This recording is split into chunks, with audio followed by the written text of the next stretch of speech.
Welcome to the Will Reads Does Cosmere. Yeah, so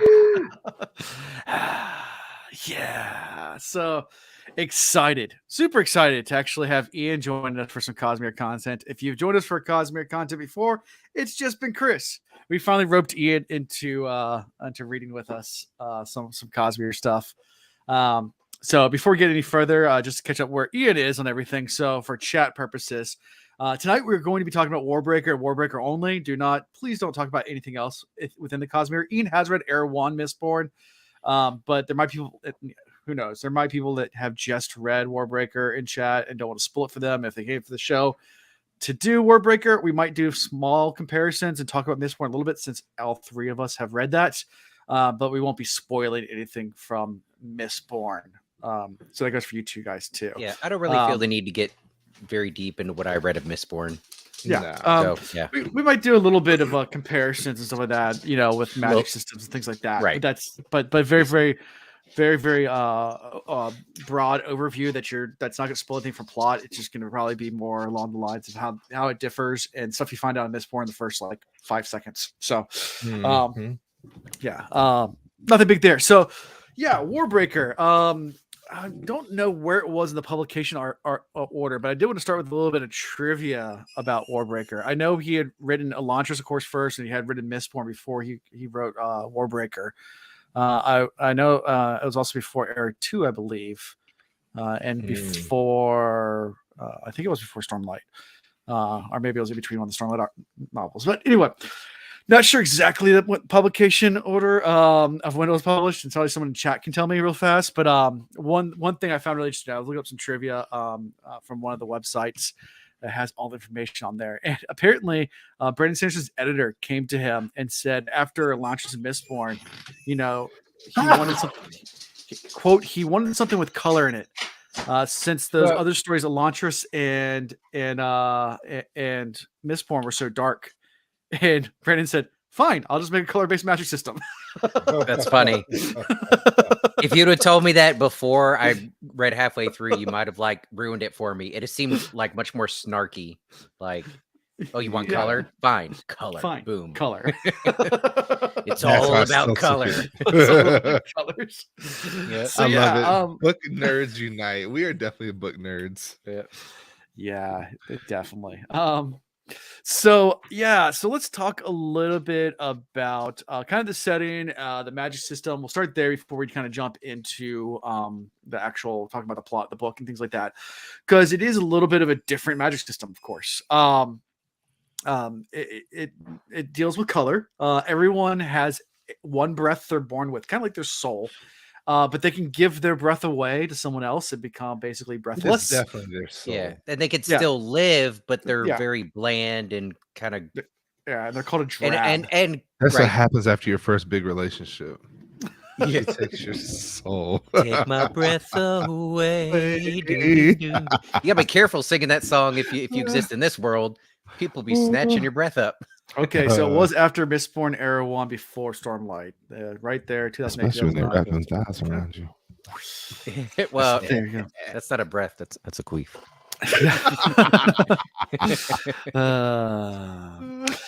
So the breath is thought of like a soul. It's a manifestation of kind of a sixth sense. It gives you heightened awareness to not only color but lots of things. Depending on how many breaths you have. Right. You can level up the more breaths you have. Right. Mm-hmm. It's called biochromatic. Biochromatic. Yeah. That's what the magic's called. And there's different kind of terms you hear a lot throughout it. So heightening is one thing. Different heightenings, and that depends on how much breaths you have or how many souls you stand. You have different levels of heightening, and that affects your ability to sense different things. A few breaths is not going to give you to the next heightening. You're not going to, besides maybe seeing more colors, you're not going to be able to get any enhanced abilities. But at certain levels, you definitely start to get some crazy abilities from it. Awakening, the use of breath to bring inanimate objects to life. So that's another thing the breath can do, is you can apply it to clothing or to rope or to anything and bring it to life and squirrel. Give it or a dead squirrel. No, that's lifeless. Yeah, that's Right. my next term. Lifeless. So corpse, usually human, got you. can be awakened. I guess it can be a squirrel as well, but yes, yeah, usually human. They're corpses that are brought back to life using Which breath. was genius. Bringing a person back to life, okay, great. They can cause some trouble. Bringing a squirrel back to life and letting it run amok, pure genius. Yeah. Yeah. So, but It they worked out my but apartment all night, all day. right, but since the Driving lifeless me are crazy. already dead, they kind of view them as tools. They're used a lot as laborers and soldiers. Just because you have an army that doesn't need to eat, sleep, and just can march forever Yeah. and can work forever, and they're basically like zombies that are controlled. Yeah, and you can give them very specific like boundaries of what you want them to do, and kind of tie it off. Like, Right. here are the rules that you exist by. Okay, go, and then that's it. Right. That's how they operate. Yep. And then the last, probably not the last concept. The last concept I have in my notes is the return. Speaking of zombies, The Last of Us. Anybody seen the first episode? I have not yet. Oh, it's great. I think it's on my pretty list. good. It's on my list. Yeah, I It's was gonna watch it sl- last night, but my It's wife slow was but watching fast Wednesday. at the same time. Yeah. Yeah. So She was watching what? Wednesday. Oh, that was great too. So Yeah, I already saw Wednesday. I seen it. I synced it. So I was just in the room doing podcast stuff, and she's watching Wednesday. I was like, okay, I'll just do this. And yeah, I'll watch it tonight, maybe after this. We'll see. Depends on how tired I am. So yeah, the last concept is the returned. And they're pretty much like the gods of this religion of Hadriel, I think is how you pronounce it. Or Haldrian. And that's kind of the nation that this takes place in. Idris is the other nation that used to control where Haldrian is, but they got ousted by the returned, and they're pretty much people that are brought back to life, but not zombies, but have full autonomy and awareness. They did die, and then they're brought back to life and giving breaths to keep them alive, and they're viewed as gods. Mhm. And there's a whole By some pantheon. people. Yeah. And there's a pantheon of them. And then we have the god king who has more breaths than anyone else in the entire world. And he is their leader. And I put that in big air quotes. Air quotes. Because we'll get into that when we get to the chapter. So before we get into the chapters, what do you guys think about this magic system? I mean, compared to what we've talked about on this channel, both Chris and I and Ian, you have the Wheel of Time magic system, which is just all about channeling. You have Mistborn, which is about metals, ingesting metals, and being able to use power this way. This is in the same universe as Mistborn on a different planet, but it's basically using the soul in the way to heighten abilities and things like that. So, Well, I mean, we thoughts on see it? heightening of abilities in Mistborn as well. Sure, yes. So there is that, Mhm. point at which they cross over.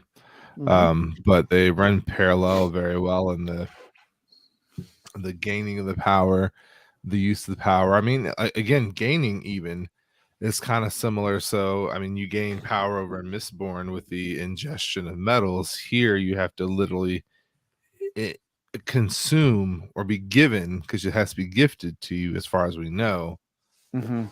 the souls of other people. Which I don't know about that, because we have our High Lord, whatever we call him, our God King. King, who, he has to pass this on some point in time. He can't talk because they cut his tongue out. So there Yeah. has to be another way to pass on those breaths. Yep. I'm curious about that. And in case you guys are wondering in chat about how long we've read up to, it's halfway through the book. It's 60 chapters in the book. We've read through chapter 30. So that's where Including we are. 30.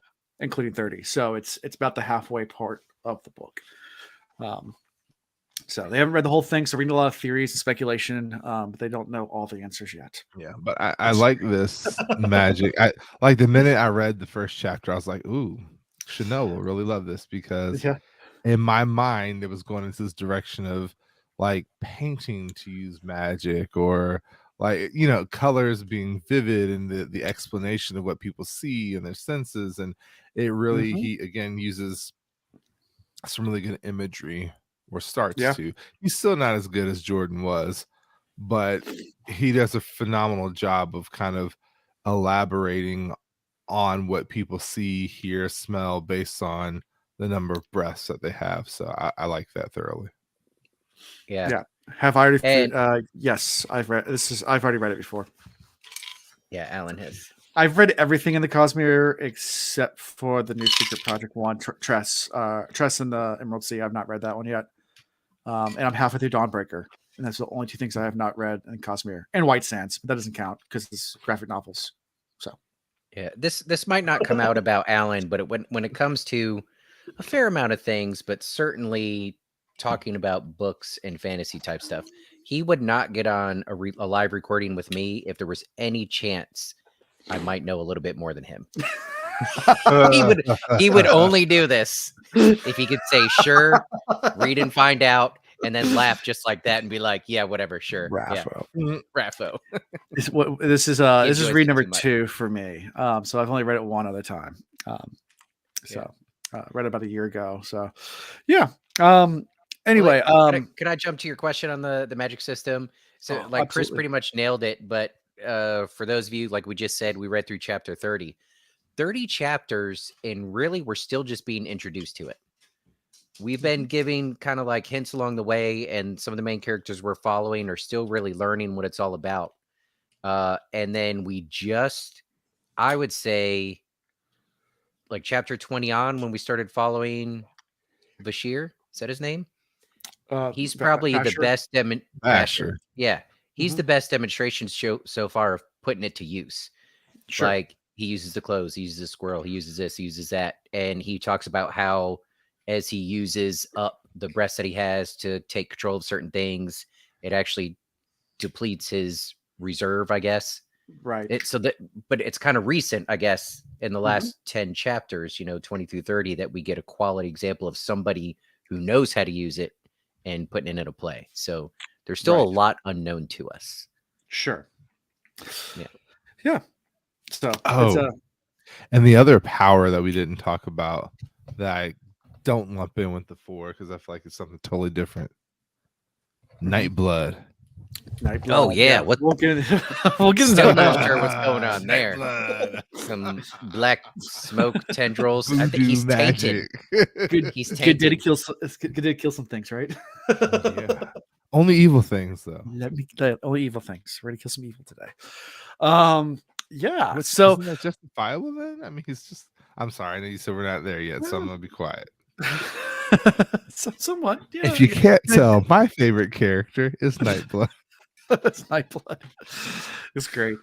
It's always interesting. So every single year, and I have to start doing it pretty soon because it's almost February, I do a March Madness best weapons in fantasy. And you can always tell people that have not read Cosmere by the fact that people don't vote for Nightblood, even though it's on the list every single year. And I'm like, what? It's one of the greatest weapons in all that's ever been written. Nobody knows. Speaking of sadistic, but think he's doing right at the menu. Has anybody watched it yet? No. You have to, but just it's trippy. I told a guy 3 days ago, he needed to watch it. He called me. He's like, bro, I watched it that night, and I've been thinking about it for literally three days now, and I need you to explain just why. He said, and if you understand it, you're clearly a psychopath. It's a great movie. I loved it. All right, I might have to jump on that. You'll enjoy it. Yeah, you'll enjoy it. It's a little dark, but you'll enjoy it. Okay. I'll have to check it out. So yeah, little setup for this world. Not that it's that important because this comes from the annotations and things like that. So the name of the planet this is on is Nalthis. Not that really matters. But the setup of the political structure is you basically had a royal family who is special and different because their hair actually changes color based on emotion. And they can grow their hair and do a bunch of stuff that normal people, even people with breaths, can't do. But they were not returned. And then many years ago, they were ousted by this new religion that kind of came up, still believing in the breaths and those kind of things. We're gonna throw quotes on religion too. Sure, yeah. That came up and worshiped the returned, which are people that were brought back to life but still had sentient versus just lifeless. And they ousted this royal family to the mountains, pretty much, in this place called Idris, and taking over the main part of land. And there's been kind of almost a unsaid tension. And it's not unsaid. It's said tension, and they're worried about war happening, things like that. So part of this whole thing is that it starts with Idris agreeing to give one of the daughters, supposed to be the firstborn daughter, to the God King as his bride in order to form an alliance. Words are important. So we'll pause here. All right. So the agreement was that when his eldest daughter reached the age of whatever, maturity, whatever, 21, we're guessing it's 20, 21, because it's about 20 years, that he will send a daughter. Right. It doesn't specifically say, like, that's the loophole he's trying to go with. Right. And I don't know if it says a daughter exactly. Forgive me, I don't have the book. I've done this strictly audio, but it doesn't specifically say the oldest daughter. So she's the triggering event when she turns a certain age, and then he has to give a daughter. Right. So it's important. Right. Yeah. So that kind of sets up what this world is, and how, and so we start with the prologue, and we don't even have the daughters in this at all. It starts with this point of view from Vasher, and he's in jail.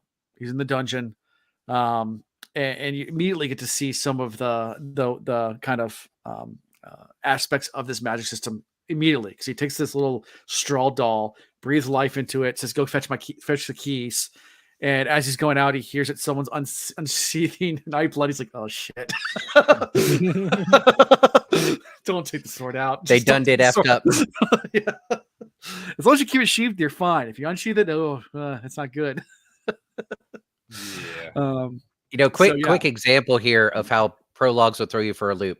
So I just finished saying that we didn't get into Bashir until recently, like between chapter 20-30, getting really good into what he's doing.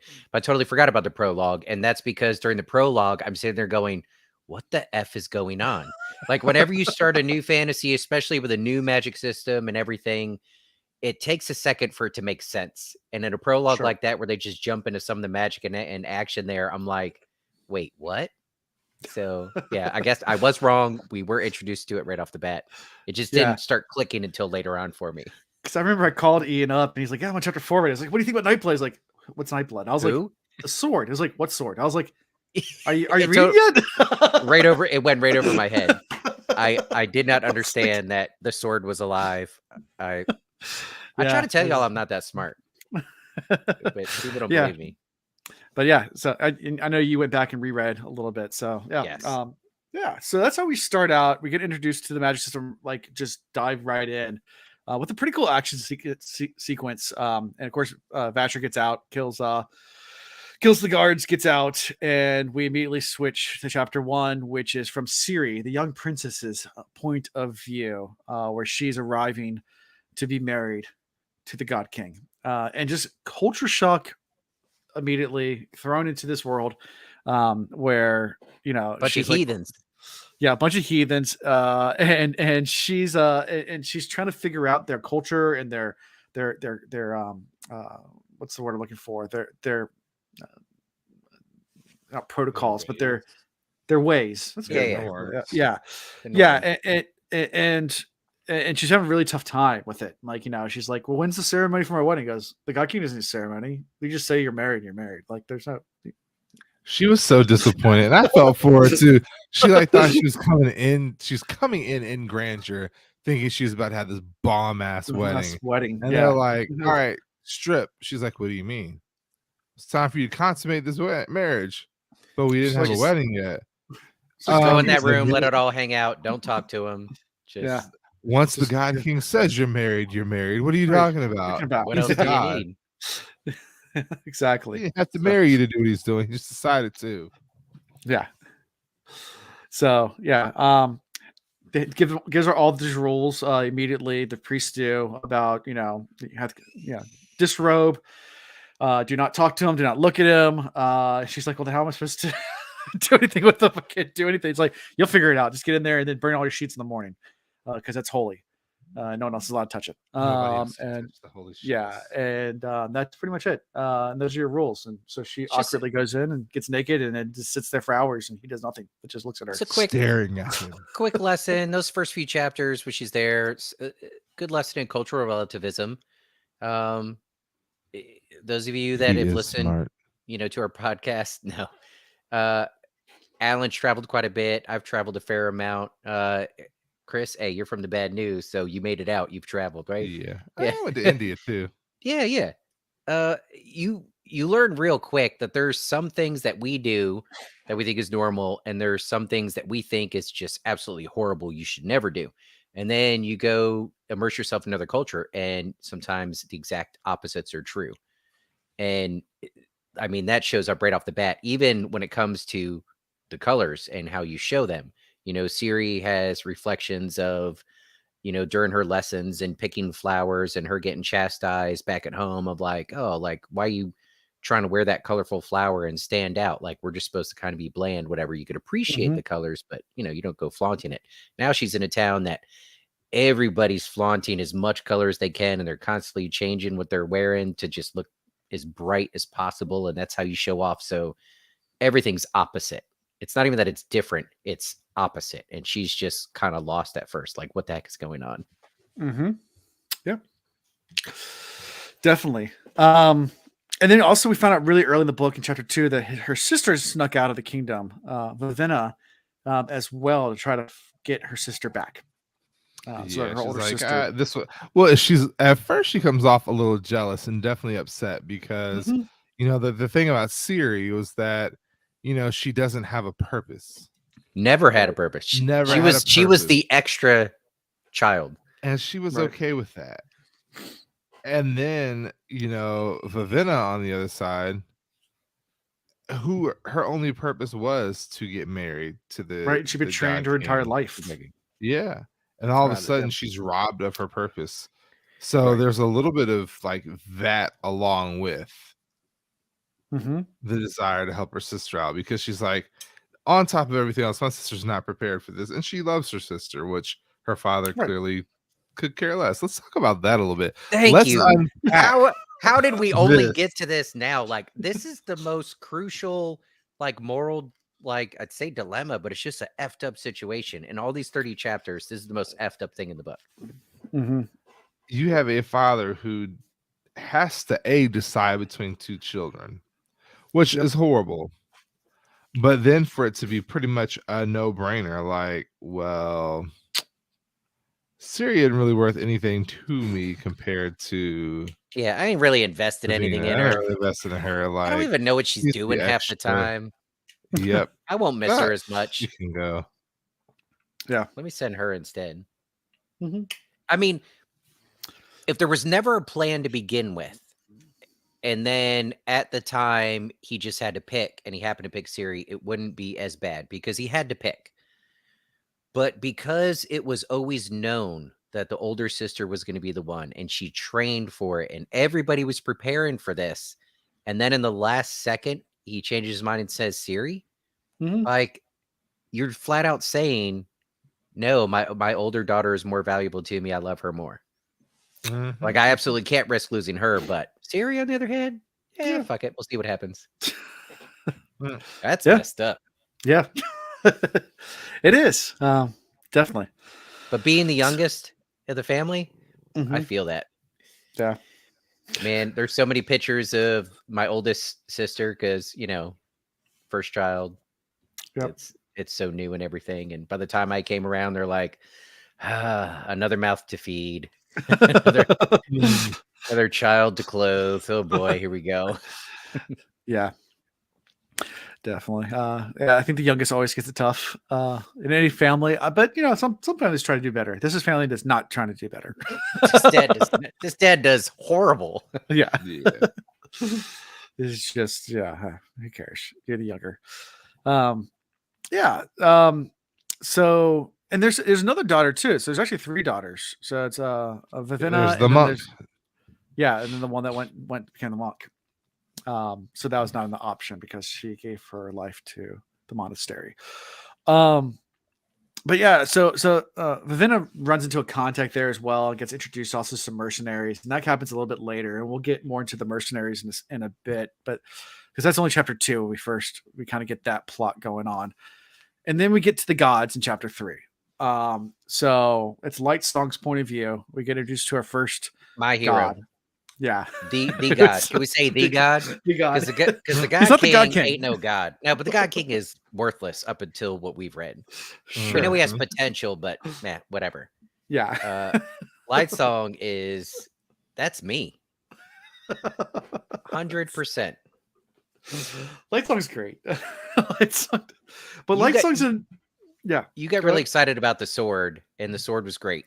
But Light Yeah. Song, every time he talked, and when he started, every time he would F around with the priest and like challenge their religion, which their religion is like him as a deity, but he would still F with them. Like, I love that. He tried to get him to question everything. Yeah, his high So priest, good. Lamar, he calls him Scoot. 'Cause Yeah. Larimar, poor Larimar. he just calls him Scoot. He's like, It, "Okay, it Scoot." wasn't like he always just called him Scoot. He just woke up literally first chapter. Scoot, Yeah, I'm gonna call you Scoot. sir. I can do I whatever I, think I've want. decided I'm calling you Scoot. Scoot. Just cause. But he's really trying to figure out. He's in this kind of like a space where he's questioning everything, including his own religion that he's a god of, and he wants to figure out who he was in his previous life, even though it's forbidden for anyone to tell him about. And he keeps on catching hints, and he realizes his priest probably knows and he's not telling him. He's like, "Yeah, I got you. Now go ahead, tell me what it is." Like, I forbid him. I already said too much. He's like, "Come on, man." Like, you can tell me what I do. And he's trying to put together the pieces. That's really his only motivation in the beginning. I mean, obviously he develops a whole lot more as a character as time goes on. But other than that, he doesn't really care about anything. Yeah, so far, not only is he worthless, but I don't say that as a negative thing because he's intentionally worthless. It's Yes. not like it doesn't feel like the author is writing him as a worthless character. It's that Mhm. he's writing a character that chooses to just effing do nothing. Like until it makes sense to me, until I know what's going on. Like from what I could see and sense, there's a lot of bullshit going on here, and I don't want to be a part of it. So I'm just gonna F around until the dominoes start to fall, and I'll figure it out later. Mm-hmm. Yeah. Yeah. So anything about the initial meeting of Light Song? Because we just kind of get an overview of him trying to figure that out. Well, Um, the thing that really gets you or gets my attention were the dreams. Yeah. And I'm Yes. like, is this definitely him foretelling one of the princesses engaging in the battle to either end or protect her homeland? Or is this an image from the past that he can't move on from? And is this how Yeah. he's going to give up his breath, or why he's going to give up his breath? Yeah. Yeah. Yeah, those are like the big questions. You nailed it. Yeah. And then in the next scene we meet Trilides, who is the high priest of the God King, so like the highest of the highest priests. He's kind of just an ass. I think it's also when we meet Bluefingers, or it's pretty close when we meet Bluefingers, somewhere around there. Who is kind of like the court scribe, I guess, or attendant. He kind of he takes lots of notes. His wife's fingers are blue, and that's why they call him Bluefingers. But he's not of that religion. He's from a different part of the world and doesn't really believe in it, but is one of the servants there. And we meet him as he meets with Ciri before the ceremony. It's not really a wedding ceremony. It's just kind of like presenting her before the kingdom. And then Saberon, thank you, the God King. He shows up, doesn't say anything, just behind her, and gets lifted in the air with all bright colors, and everybody in the whole audience goes wild. Bright white. Yeah, bright white. So yeah, apparently the best color you can wear if you're at that level of, or what do we call it? The heightening or right. Yeah, whatever. okay, He's got all the breaths. So having that Right. many breaths and wearing white just makes it just pop, like Right. totally Yeah. bedazzled. And Vasher's there at that ceremony as well. He's there up watching from the top with Nightblood, and Vivenna sees him, and he sees her. You look at me, and he looks at her. And yeah. And Light Song's also there. asking for more wine, and they're like, "But you can't get drunk." He's like, "Yeah, it's one of the horrible things about being a god." He's He's like, but I can try. I can try. I'll drink all the wine I can. Because they're completely immune to poison, everything pretty much. As they can't get sick, they can't get drunk. They're just they can drink all the wine in the world. I'll say a little bit later, he complains about having a headache, and like his attendant is like, "But my God, you can't get headaches," and he's like, "Oh, well, you're giving me one." Just yeah, when he meets Blush Weaver, he's just stupid. Blush Weaver comes up. He always gets annoyed with her at first, then starts trying to, "Do you want to form an alliance?" And that happens very shortly. But and then the next scene's when we meet Bluefingers, who gives Ciri kind of all of the, and he's kind of like her guide to the kingdom as well. He gives her a lot of notes. And a kind of question for you: do you guys trust Bluefingers? Because he's written as a character that's like kind of like, do I trust him? I don't know. I loosely trust him. I mean, he did tell her like, you need to be convincing if nothing else. Oh, I also said you need to be careful. Like there's bigger things at work here that you don't know about. Like watch your back. Like watch your back.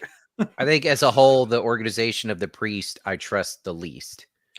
Very manipulative. And being that he also doesn't like what's going on and trust what's going on, at the very least, he's a valuable resource. You know, take him with a grain of salt.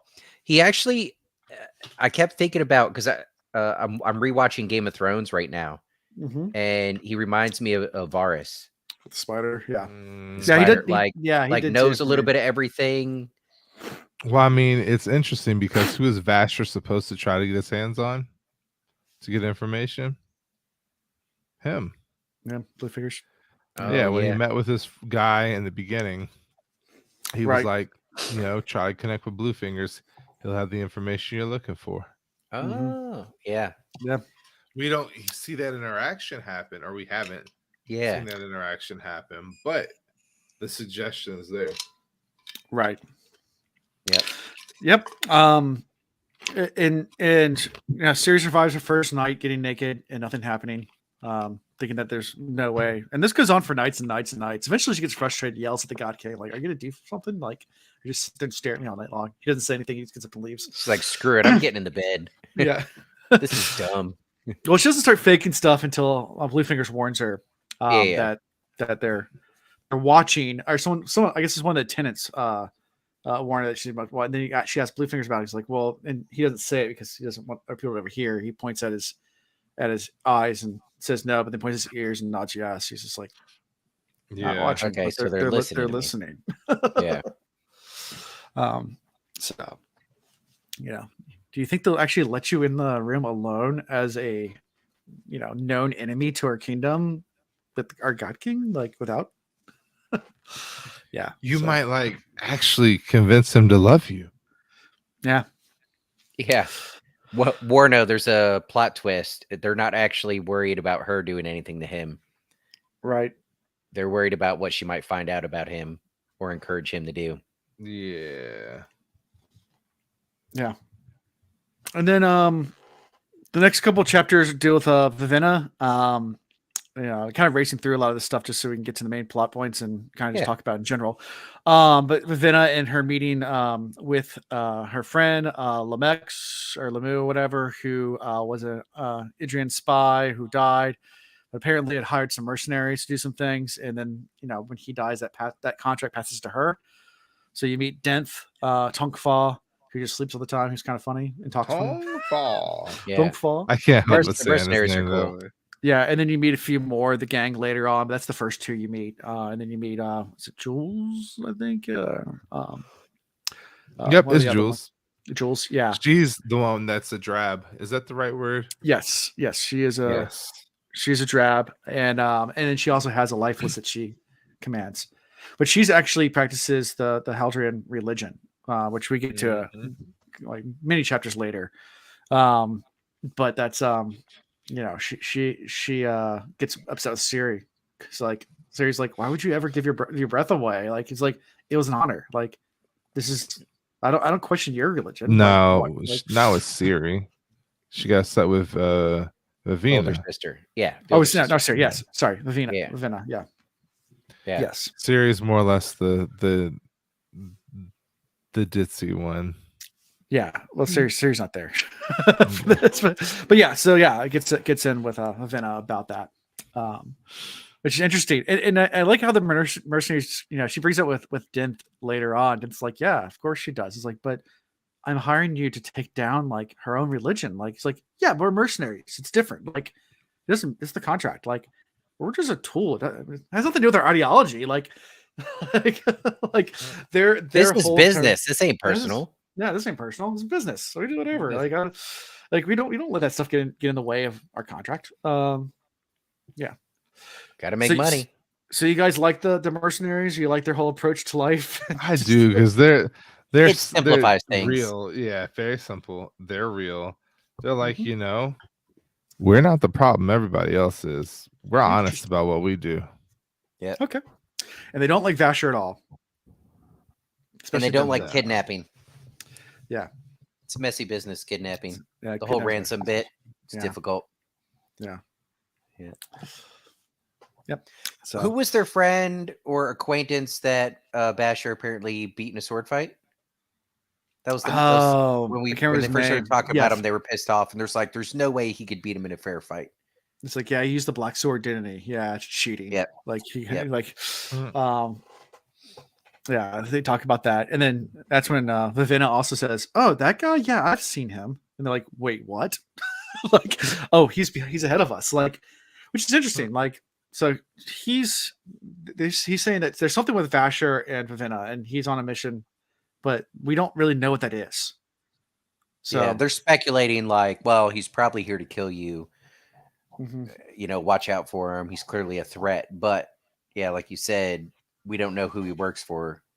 Even all the way through where we've read so far, we don't know who he works for, what his plans are. Right. Yeah. And then we get to one of my favorite chapters, chapter 14, which is when it's raining and Light Song talks to his priest about the rain. He's Yes. If I were a king, if I were the king. If I'm a god, can I just make it stop raining? He goes, well, yeah, technically. He goes, then I want it to stop raining. Why does it stop raining? Obviously, it's not real then. It's like, No, no, you're not the only god. We have a lot of gods here. Well, then we'll take a poll here. We're going to take a poll. Let's take a poll right now. Like, Yeah. That was my favorite part where he's like, and what all if we all want it to not rain? Yep, but it's still I love the raining. That's really response, going to mess up your religion, huh? If all the He's gods like, don't want it. your subconscious self knows the best thing. We understand. Your subconscious self knows that the plants need the rain, so it doesn't let you get in your own way. But that's such a lame argument. Even Lightsong calls it out on it. He's like, well, then what do you need That's gods religion. for? Like you could say that about anybody. Yeah. Like, but you have the power to make it happen. Oh, because not everybody came back. Ridiculous. You did. Mm-hmm. And that's also the scene where he runs into Blushweaver and she tries to invite him to his bed. He's like, nah, not really. Hey, Big Daddy, my milkshake brings the voice to the yard, and they're like, it's better than yours. And I think she's more offended because he keeps turning her down, but apparently he got with at least one girl before. Mm-hmm. That Lightsong That's claims really is why like she's the only- offended. Right. It's not about the fact that he turns her down. It's about the fact that he did somebody else. Right. Yeah. And then just flat out refuses her. Yes. Like, that'll straight up. Yeah. Yeah. That drove her nuts. That's a lot of stress on somebody. Mm-hmm. Oh yeah. And like, he just he describes the different gods or goddesses, Mercy Star and Blushweaver is like, yeah, I mean they're both beautiful. It's just like Blushweaver is skinny with big boobs, and then like Mercy Star is like voluptuous with big boobs. Like, like that's a difference. It's like boobs.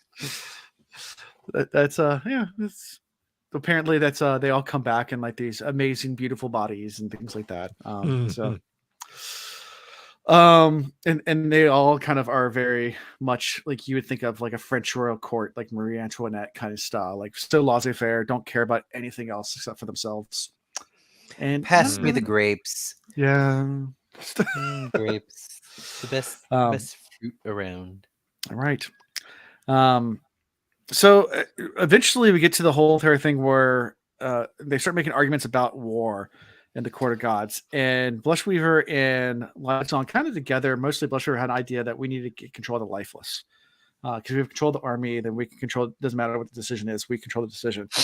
So we start trying to come up with this plan to get the other gods to give them their passcodes, so they can their passphrases that they use to control their lifeless, so they can kind of have their own army all pulled together.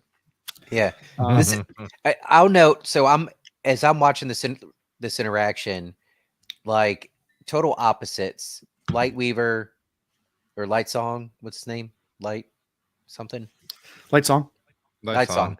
Yeah, like we said, the total laissez-faire, doesn't really want to get involved. Just kind of plays devil's advocate all the time, a goof off. And then Blushweaver, is that the name? Blushweaver, like very much getting involved in trying to manipulate and control. And he kind of eventually is like, yeah, maybe I'll go along with you and blah blah blah. But it's just funny. They're two total opposites, but they seem to interact quite a bit. I would say they're friends, or at least enjoy the banter they have with each other. Sure, they like poking and having fun with one another. Right, but they take their roles as gods totally different. Right. Yeah. So there's basically the three plot lines we're bouncing, or 4 different points of view we're bouncing back and forth between. We have Ciri and faking orgasms with the God King. That's one. Oh. That's one whole plot line. And she's also, and then obviously as these chapters go on, she finds out that he doesn't have a tongue. He can't talk, and then finds out that they can use a board, like a chalkboard, pretty much to communicate with each other. And they start actually to form some kind of friendship. She finishes teaching him how to write. Right. I mean, not write, but read. Read. Yeah. And then she starts to get really interested about like, what's the history behind this? Something's just off. So she starts trying to do some research, and the priests are blocking her. Things are getting really sus, really fast. And the God King tries to help out, and so he brings out his one and only book that he has for reference, which is a bunch of children's stories. He's like, this right here, this is that real. He's like, this is my entire moral foundation. Any answers you need on how to be a God King are in these children's stories. They teach you everything you need to know. It's just a series like, tables. Holy shit, this whole world is fucked. Like, really? Okay. Maybe it's a good thing you don't have a tongue. and they have some nice interaction. I mean, I love the interaction, like when she tries to teach him what sarcasm is, and he's like, "Well, why would someone do that? Like, it just seems mean." He's like, "Well, you do it in a playful way. It's nice. Like, but you can also do it in a way that's mean too. It just depends on your context and tone." And he's like, I don't understand. Yeah. Like, why don't you just say what you want to say? Like, say what you mean to say. And the God King really has like the mentality of like a child, because he was pretty much sequestered away as a child, was read to for a while until his mother disappeared, and then has tongue cut out and can never talk, learn, read, and even interact with anyone else. Why does he have that persona? But then we have our other young one who has become a God King at the age of 2, who is so much further along, so much more advanced, Who is that? What's the one in chapter 30 is the one that she got her Blushweaver got her army from. So one of the other gods. Yeah. Well, because they're not sequestered away from everybody else. Yeah, like only the God King is sequestered away. Yeah. The other gods, but he seemed to evolve and forward. Like by the age of 2 or 3, he was like making rational decisions and everything. Right. But the gods themselves, the other gods, not the God King. The other ones, they're have full ability just to read and learn and talk and do whatever they want. So they're not. It's not the same way. The God King is just basically no one's allowed to talk to him, no one's allowed to touch him, no one's even really allowed to look at him. And he's just kept the priests speak on his behalf, right? And they take, and no one knows that he doesn't have a tongue. So the priests say that the God King told him to do this when actually find out that they're not getting any orders from the God King at all. They're just doing everything themselves. Very sus. Yeah. So basically it's a completely a puppet king I mean, that's all it is. He's a puppet. And they create this entire religion based around this puppet that everybody can see, but no one can talk to. And they make all these rules and dogma around it to basically give them all the power. Thus says And- the Lord. Yeah. Shady. So exactly. And And seriously, because Bluefinger doesn't like them, I Right. like Bluefinger. yeah. There's your answer. And then Siri starts to put together some things together as well. Like, I mean, she starts to do some research, and she meets with Lightsong and talks to his priest, and was like, "Yeah, so when the last God King came around, how soon did the previous God King die?" He goes, "Yeah, like a month after the other one was born." He goes, "What the previous one?" About a month month. after. A month About a after. month is like. So an heir comes, and And the the God one before King that, magically and the one dies before right that. afterwards. And I see a pattern. Correlation does not then- equal causation. Causation. You And gotta do some then- more testing and studying. And But this then definitely definitely I think it's interesting. interesting how much of a scholar Sirius had to become, how Yeah. quick she adapts to her surroundings. I Mhm. think she definitely, though I'm not even gonna say mistakenly was sent, because she was on purpose. I think the dad Mhm. chose the right one to send without really realizing he chose Yeah. the right one to send. Right. Yeah, the Yeah, older because- sister might have mistakenly played the game without. Oh, the knowing older she was sister would have playing hopped the game. on lap the first day. Yeah, yeah, She wouldn't Mm-hmm. have been faking no orgasms and right. jumping on the bed and squeaky and then climbing in. It'd have been, the guy king Right. would have became a man that night. Yeah. Oh, He'd have been like, this feeling I feel. What is this? Ha! He'd have been shining. Well, the God King doesn't even know He what to would do. have They actually had that conversation. He's like, "I'm surprised you don't have a kid yet." He goes, "Well, how could I?" He goes, "Well, in all the stories, like a husband and wife The just spend birds the night haven't together, and a come baby yet." comes, they just stay the night. and then the baby comes, right? And I was like, He'd have lit up the night. I'm telling you. "It's not really how it works." Been Phantom of the Opera stuff. Yeah. So that's pretty much that whole plot line. Our next plot line that we have, like I said, we mentioned Light Song and all the quarter gods. You have Blushwinger, you have Hope Finder, Mercy Star. There's a ton of them. And they're all working their game. It's kind of like a very much a Game of Thrones or if you want to do a little time comparison, the Game of Houses or whatever. Days tomorrow. Days Damar.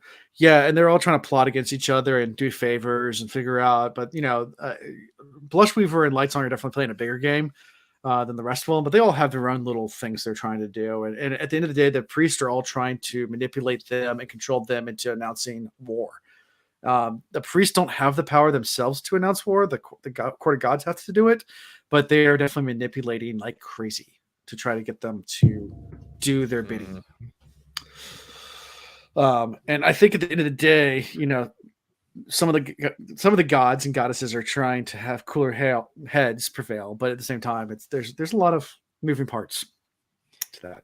There are powerful and manipulative people who want the war to happen that are, pulling levers, pushing buttons, and they're Right. steering it in that direction. It almost seems inevitable.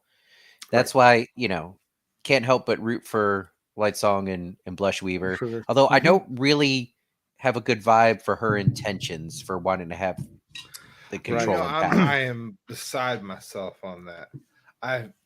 Her intentions are a little self-centered. For sure. Yeah, does she just want the control because she thinks she should have it, or does she have a real she's trying angle? to protect her life. Well, yeah, that's true. Taking a more affirmative action there. And her control too. There's that as well. Mm-hmm. But I think she is a good guy. Woman. Right. Yeah. Strong potential there. Yeah. And during all that plot too, Lightsong's trying to play Sherlock Holmes and trying to get to the bottom of a mystery murder by himself. But realizing he's really good at it. Like he's kind of stumbling through it a hell of a job. He's like, and making good progress. And he's like, wait, is this what I used to do? So finding trap doors. Oh, there's a trap door there. Ooh, the priest reacted to that. I'm gonna act like I didn't notice that. Juggling lemons. Yeah. But I'm gonna take a note of that. No, if you're listening to how Alan's like joking about it, that's really talking it is, sea like- folk talk like you guys. just in a very goofy way, nonchalant. Was it Alan? You and I were talking, and who did you say character wise reminds you of him, or who should play him? Like, if you Nightblood could pick it. or Light Song? Light Song. I don't remember who I said Light Song. I think Jake had one for that. I can't remember who he said. Okay, He did have someone. I can't remember who it was. but oh no, that's right. You were more focused on the sword, but anyway, Yeah, the sword. just a very like comical, but stumbles into serious type stuff character. Just I don't know, fun. Yeah, I mean, he reminds me of a younger like Captain Jack Sparrow, Johnny Depp kind of thing, like kind of the still. That's around, what like, that's what I'm thinking. But still saves the day.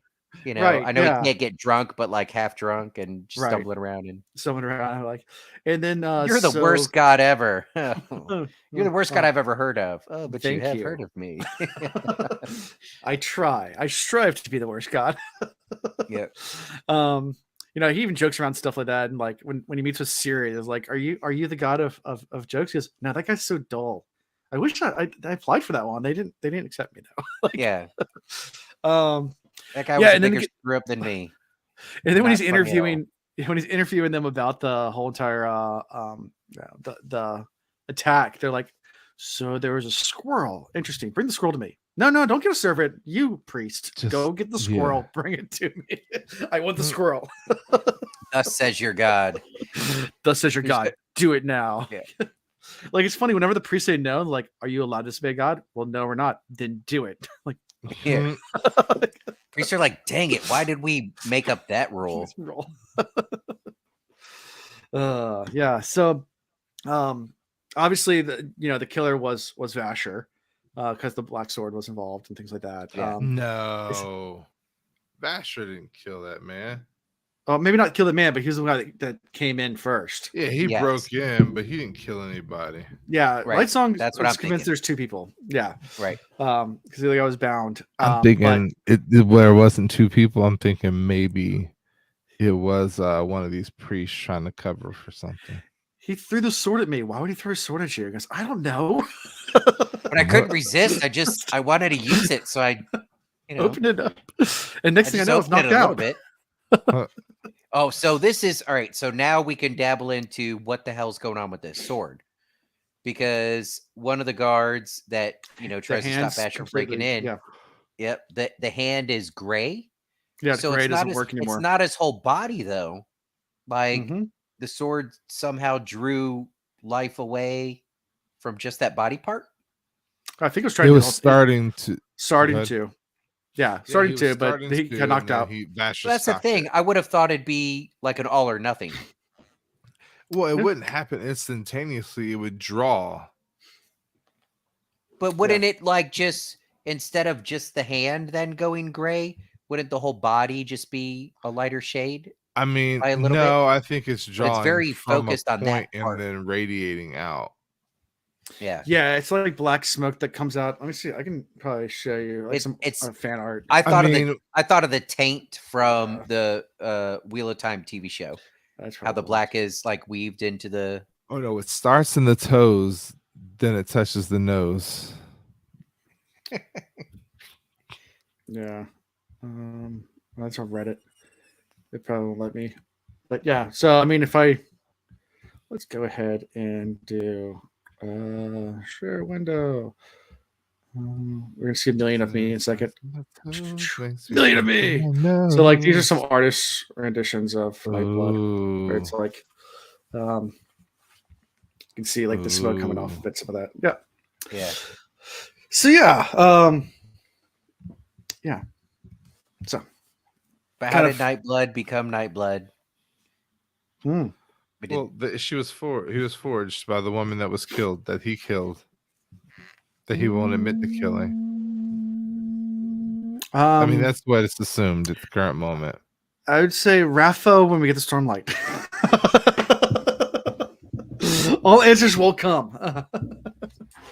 I mean, it says it. Maybe it's wrong, but like he won't even admit to killing her because he left her.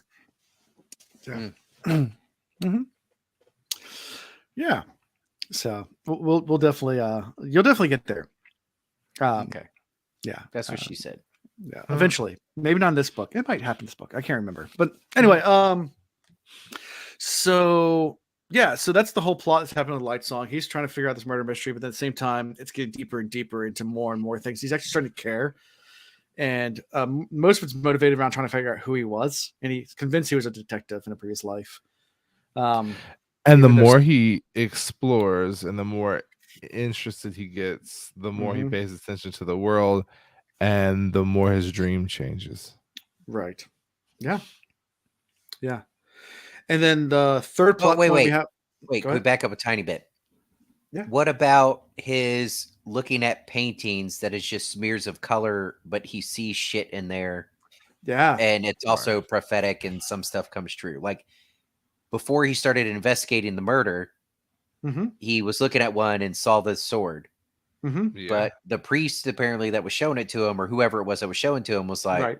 Let's well, there scoot. ain't no sword there. Oh, scoot. There's There ain't no no sword woman there. or sword there.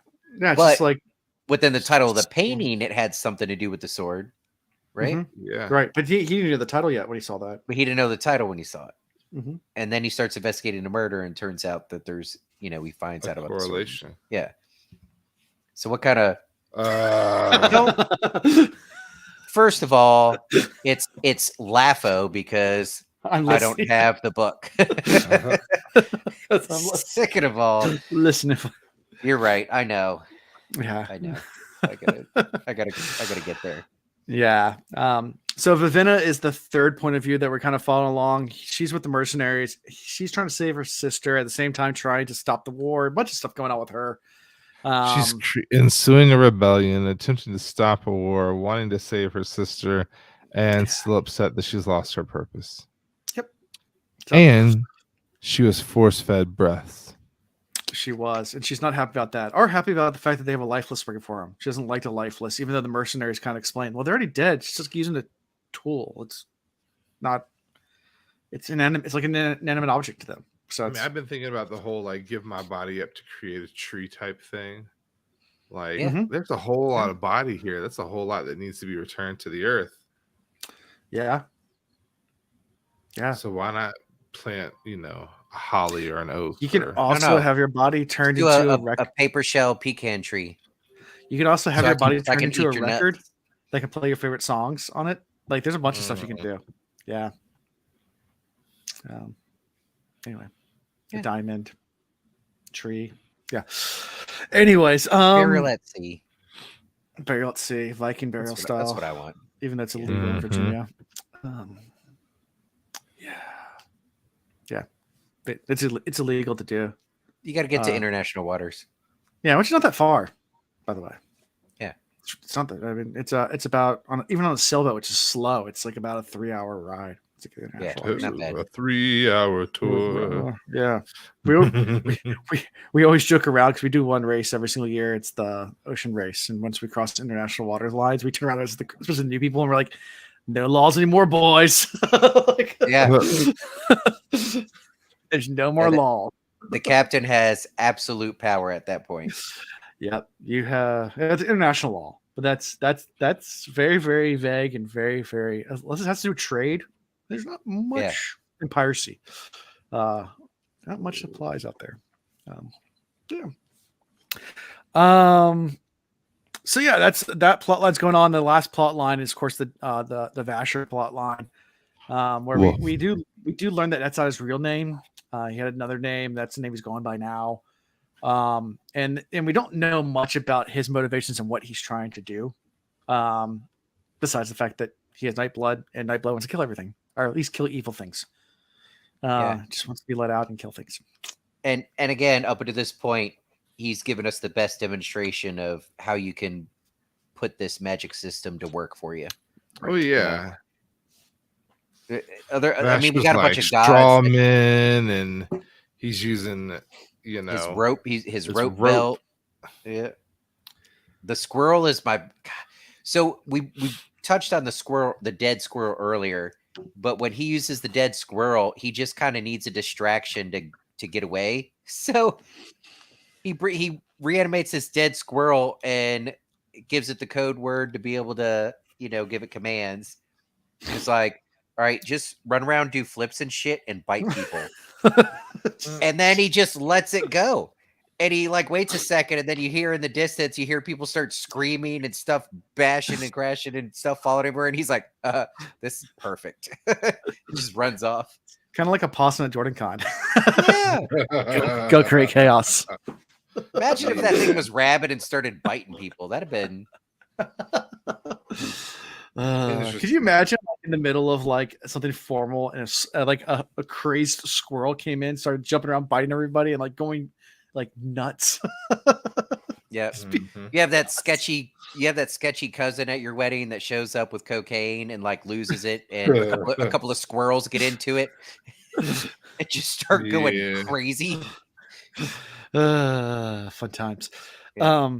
Yeah, and they do some elaborate plotting too. I mean, I was going to talk about too when the mercenaries do the whole distraction thing. They start a fire, they flip over Coach, and then they go and rob a store, and they're like, "What? You didn't steal the money?" He's like, "No, he stole the salt."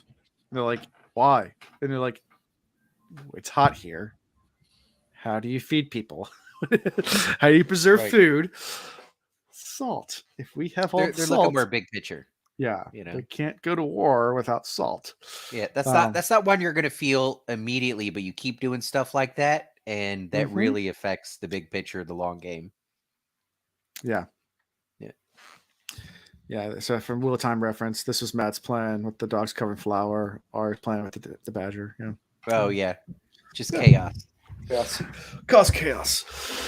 Yeah, so those are our main plot lines. So, I mean, obviously, we've gotten a feel for a lot of these characters. So, like, what are some of your favorite scenes? I mean, obviously, you mentioned you love Light Song, but like, favorite characters, favorite scenes. Like, what are you really resonates with you right now? Like, what are some moments and stuff that's going on that you enjoy? Oof. I've got two. Go for it. So I won't rehash the Light Song stuff too much, but just his snarkiness and him trying to undermine the religion that has him placed as a god, just hilarious. I love all of his interactions. And then Basher. Yeah. Yeah. I keep wanting to say Bashir. Basher. Yeah. When he's sneaking around and then has to, jump from high up, so he like animates his clothes or breathes life into his clothes so they stiffen up or whatever, and then using his belt and then using this, and just him really diving into this new magic system that we're getting exposed to and using it. It just makes your mind start to run. Like, okay, like if I was in that situation and I had a bazillion breaths where I could get a whole bunch of things going, like what would I do? And almost the sky's the limit. Like everything around you, even inanimate objects, can be made to do something. Right. So everything's a weapon, everything's a tool. It could all be used to your advantage. So when we started getting through that, my imagination started running like crazy. So that was fun. Yeah. That's fun. Chris? I love the character development for Ciri. Okay. Because just listening about her in the beginning, carefree, horseback riding, having fun, but still doing so in a way where she was manipulating the people around her, kind of getting her own way. I was like, okay, she's special. She's no dummy. No dummy. And then she gets here and she like vagina's up. She's like, you know what? I'm not getting naked anymore. I'm tired of being down here. As a matter of fact, I'm going to bed. If you don't like it, do something about it. And the God King flinches. And she's like, oh, you're not froggy at all. You're not going to jump. And she goes to sleep. But then she develops this relationship with the God King to the point to where we're at in the book. Their last time around, he was hugged up on her. Yeah. Yeah. So that in and of itself is pretty cool. But she's still able to stay low key so far, like among the priests. I'm sure there's some that don't like her and are suspect of her.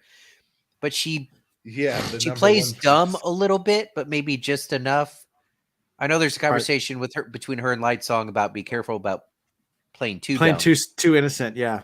Right. Everybody suspects that too innocent. Be Right. average. Just be average. But No one- she is flying under the radar as she's trying to like figure out what the hell's going on. So Right. she got them street smarts. That's what it is. Yeah. She ain't book smart because she never paid attention to any of her lessons. Correct. And she's beating herself up for it the whole time. Yeah, but she's got the kind of smarts you really need in a situation like that. Yeah. Then my other favorite moment was when oh, don't do that to your sister. Leave her alone. When our friend what's his name? When Denth like kind of showed his true colors. You know what I mean? Like with the crime boss guy? Yeah, with the crime boss guy. Yeah. Like the sword, if you can call it a sword fight, like it was over pretty fast. It didn't work. It was just like dead. And then Vavina's like, I need you to explain who you are and how you are who you are. And like the glint enters his eye, and he's like, I don't have to, and I'm not going to. I'm a mercenary. The end. Yep. You pay me, I do the work. I don't owe you anything else. Yeah. And contract then complete. You get the idea. He's like, he's still running everything, running the whole show. She tries to like really, she tries to get in his head, like, what do you believe? And he's like, doesn't matter. Like, where you from? Doesn't matter. What like, he's like, don't worry about it. Nothing at all. Don't worry about it. Yeah. She's like, I could command you. He's like, you think you can, but you can't. Yeah. And then I like her internal struggle of having this power and not wanting to use it. I understand that struggle. Being a fairly large, fairly strong person with slight anger issues as a youth, it took a lot to have the strength that I have and to never use it on anyone. Okay. That's how I feel about my genius level intellect. I could go around it's not even mansplaining, it's just life-splaining to everybody. Like telling everybody what really is, but it gets old after a while, It does. Yeah. And to answer a question in the chat, I like Vavina. I do. I like her as a character. Yeah.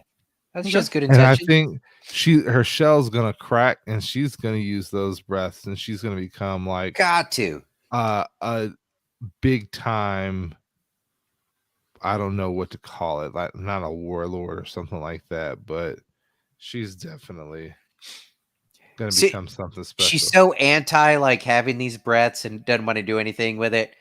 I'll die laughing if she runs into some other situation where she takes on more breaths and she goes from she's going to, she's going to be in the thousands of breaths. Yeah. And like to the point where something happened where she's like the number 2 next to the God King. Snatch the breath from the God King himself. Oh yeah, that'd be crazy. Yeah, like she tries to rescue her sister, something happens to him, and like she gets them last second. That'd be nuts. Sure. But it's got it, the person who wants it the least is the one who gets it, and she don't want it. So, yeah. All right, that sounded really horrible. But she does. Okay, I did not mean that in a giggity way at all because that'd be effed up. So don't think about it that way. Yeah, it is her brother-in-law. That is messed up. Yeah. Okay. Say hi.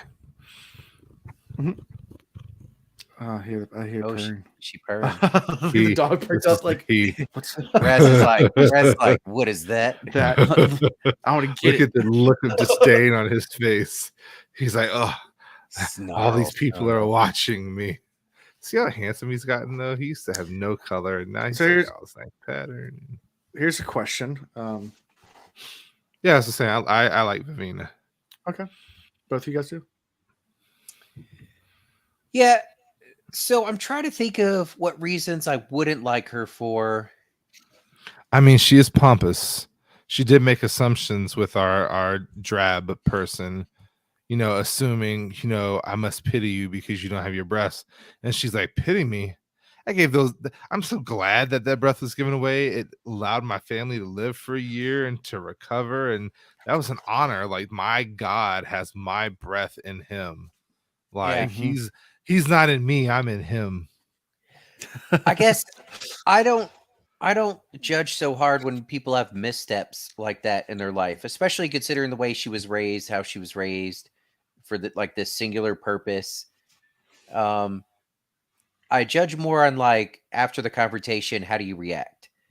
Agreed. Do you just hold fast to what you were taught and you refuse to let anything else in? And I'm not saying we're at a point right now where she's absorbing this new religion and lifestyle and, assimilating to it, but she's not totally revolting against it. She's allowing it to exist next to her. She's willing to listen to other people's, point of view or whatever. So I don't know. No, I don't hate on her. Okay. Cool. Theories or speculation. Where's the story going? That's a good darn question. They're definitely going to war because, I don't know that. It's called Warbreaker. Okay. What do you think that means? Maybe they don't go to war.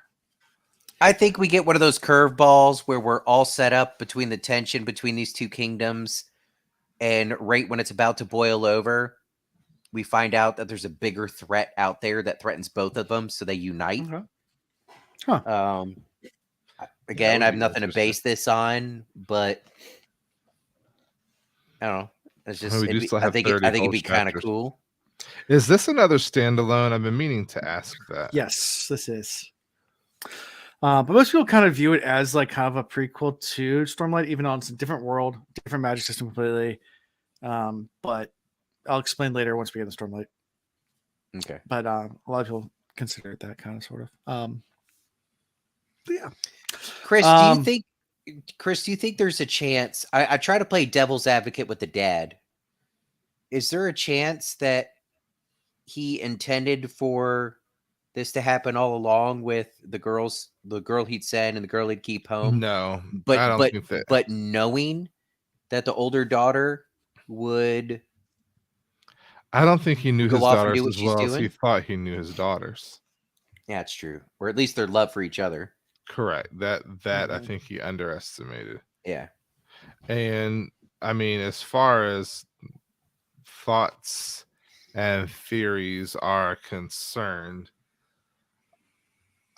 our friend Light Song is going to have something huge to do with everything. Well, he's the detective now. He's going to help us figure it all out. Yeah, but I think even like a connection in his past life is going to have something to do with it all. And then I also feel like Vasher's going to end up partnering up with Vivina and the crew. Like, I know there's a lot of tension with the crew. I don't know if he has to kill half the crew before they team up, but I feel like that's going to happen because he's been in her presence multiple times and has not done anything. When he could just like bring a Tootsie Roll rapper to life and say like kill, and have the Tootsie Roll rapper go and like give her paper cuts till she dies or something. Yeah. So you don't think Asher's trying to kill Vivina? No, I think that he's in the I don't think so. I think what's getting exposed, it comes down to the priest and it comes down to their religion. I think it's a bullshit religion. I think the priest somehow found ways to take advantage, and they're not just pulling the wool over the people's eyes, but they're pulling the wool over these gods' eyes, the way they control them and manipulate them and lie to them.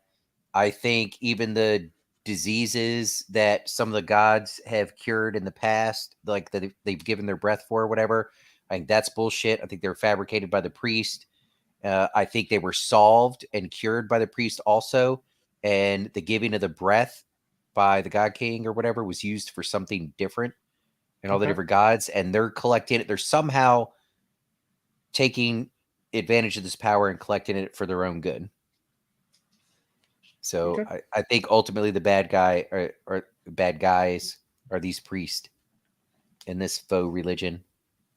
Okay. Mhm. Okay. Interesting. I got I 3 can OKs see before the interesting. I don't know how to read that. I can Sure. see this land burning down and not hurt the highlands. I Yeah. can see that happening. Yep. I can see there being like a big revolt amongst the people because we have Okay. a lot of Idrians in this land. Do you think the lifeless plan's gonna work? Getting these armies of lifeless. I'm hoping the lifeless thing becomes comical, and for it to become comical, Light Song needs to get control of him. Okay. If Light Song somehow gets control of him, hilarity will ensue. Mm-hmm. Death by Nice. Tootsie Roll. Yeah, if Light Song has his way, The most noble of deaths. that's how people are gonna go.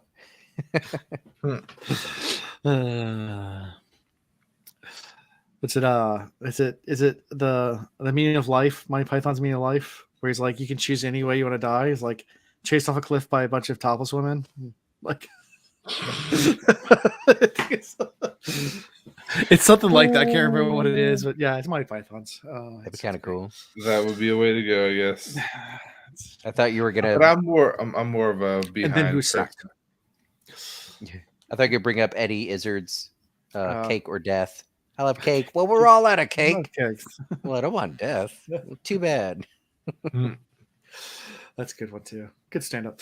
Anyway, yeah. So, any other major predictions? What do you think is going to happen with the God King and Ciri?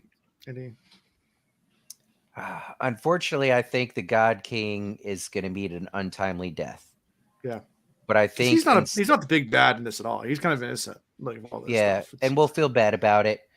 But I think between Light Song and Ciri and maybe some of our other big characters, they find out what the priests are intending to do with his breaths, and they interfere with that. That's my hope. Okay. So maybe the God King's death won't be in vain. Okay. Maybe. Cool. Maybe. Chris doesn't think so. I mean, the God King really doesn't have anything to contribute right now. I mean, I just don't understand. Like, it would be my desire to see the God King find a way to manipulate his breaths without having to have a tongue. Right. Well, that would have. So for him to do right now, if he can't do that, the best thing he could do is die. That sounds horrible, but otherwise, she's just going to be this block of a character that is just around all of our other main characters. Sure. But like you said, if we find out, well, maybe the priest have been lying to him. Maybe he can do certain things without speaking, without his tongue. Then he becomes significant again. Okay. Interesting. But right now, he's like Perrin in that Wheel of Time book where Perrin wasn't in it. It's like, well, we know he exists, but yeah. What do you think, Gus? Do you think Ciri's fate's going to be? I mean, we talked about the God King. Do you think Ciri's going to rise above and Ciri's going to rule? There you go. That's it. Nothing more. Take down the priests and rule over everything. Yes. I mean, there could be a crazy twist where the older sister is about to uncover and infiltrate, but gets there too late. Ciri dies. God King dies. Somehow Light Song is there to stop the priests from doing what they're doing. And so all the breaths from the God King go to the oldest sister, who already had a bunch of breaths. And now she becomes the big breath. Okay. The HBIC, the head breath in charge. There you go.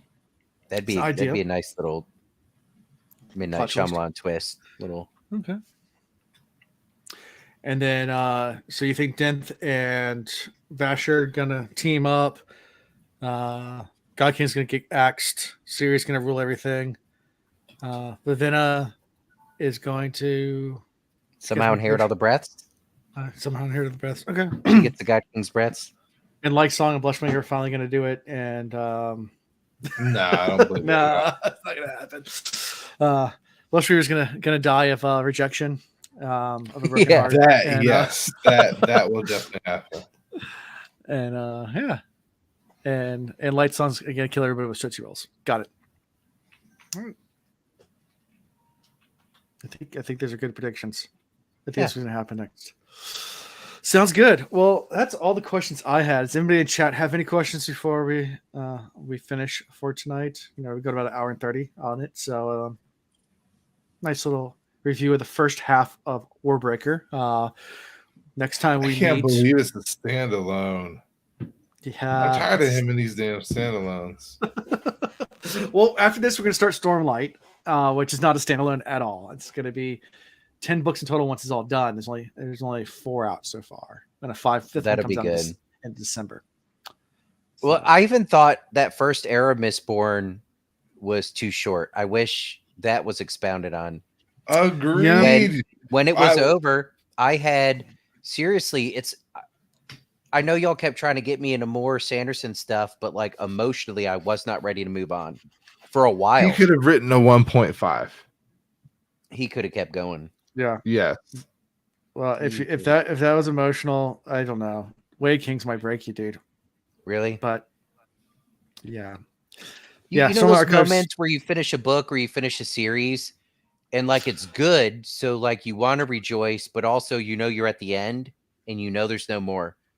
And so you just set it down and you hold it in your lap closed and you just stare off into the distance for like ever thinking about it. Like I did that for a while. Yeah. So. Secret History. I've read Secret History. No one else in this group has yet. Who's that by? Brandon Sanderson. It's Sanderson. No, yeah. It's Mistborn Secret History. It's another Mistborn novella. It's a short, tiny story. It's not long. It's not even its own book. It's within the Arcanium Unbounded, which is a collection of short stories that Brandon put about all the different Cosmere stuff. So it's does it get you in the feels? Oh yeah, Secret History will tear you apart. Oh man, it's tough. Yeah, if you don't cry during Secret History, you don't have a soul. It's tough. Because it's heart wrenching. Yeah. You do that. I do that to end, Dana. I do the end of every series. Yeah. Yeah. Reflecting. And Dana says Era 2 is better than Era 1. I disagree. Yeah, I really like the Era 1. I mean, yeah, I like Era 2. Don't get me wrong, but Era 1 is just so Era 2 is a lot lighthearted in comparison to Era 2. You still haven't read The Lost Metal yet. Because you won't let me. Is Era 2 what you try to start me on? Now, at the end of the last book that I read on Era 2, it started to get really messed up. Yeah. The Bands of Morning. Yeah. It started to get really messed up then.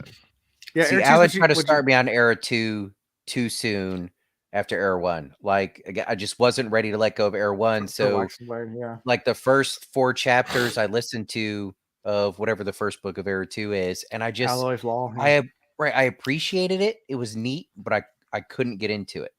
Yeah. But it wasn't Sanderson's fault. It was I just wasn't ready yet. I wasn't ready. Yeah. Well, yeah, so we'll come back in a few weeks once we get done with the last half of this book. Probably about 3 weeks or 4 weeks or so. Whenever you guys are ready. You guys can start reading through that. And I'm about to laugh-o. Yeah, I know. So Chris has read through all of Era 2 except for Lost Metal. So the first 3. Ian's read the first 4 chapters of Era 2. But we'll get around to getting Ian caught up on that eventually. But yeah, I'm agreeing. The end of Alloy of Law was really messed up. So yeah. And is that book 1 of Era 2? No, that's book 3. Okay, that's book 2. So book two. Sorry. No, I'm about to get rolling. Alloy of Law is book 1 of Era 2. Then it Shadows of Self, and then Banner's Morning. Yeah. Okay. I've got this long commute now. I got an hour each way, and then when I pick up the kids, I got an hour each way. I've got Yeah. plenty of time to be listening, so I'm about to be caught up on it all. Yeah, and then after we're done with Warbreaker, we're going to start the Way of Kings. So we're going to start Stormlight Archive, and that's going to be easier to break up. They are super. They're chunky. They're chunky books. Like Nice. I like it, chunky. They're really chunky. So, but they're broken up. Every single Stormlight Archive book is broken into 5 parts. So we'll just do, break it up by parts. Part 1, part 2. It's actually broken up by parts in the book versus just picking random chapters. They have definitive sections. Nice. So we can do that. And All right. that's how we'll break up those books. So we'll do that after we finish Warbreaker. So yep, it's the end of Warbreaker, and we will. Yeah, each Stormlight book is like 3 books long. Yes, that is correct. It's about the length of 3 regular Brandon Sanderson books. Wow, they are chunky. That's a lot of words. They're thick, like THICCCCC, like All them C's. all the C's. Yeah, they're thick. Yeah, but yeah, they're good. That's a lot. So, unless anybody else has any other questions from chat in the next like 5 seconds, come find us. We still have a Cosmere section on our Discord. You have to click on the roll to open it. It's called the Cosmere Knots. And you can open that section of Discord and read through everything there and leave comments and so forth in that section if you are into Cosmere. It's been there for a while, and there's usually every once in a while someone working through the books and has some good takes. And yeah, keep following us along. We'll be back again next week, Tuesday, for some more Wheel of Time content, and then in a few weeks for some more Cosmere. So we're going to be bouncing around all of 2023 between the Cosmere and Wheel of Time as we make it through the year. And that's all I got.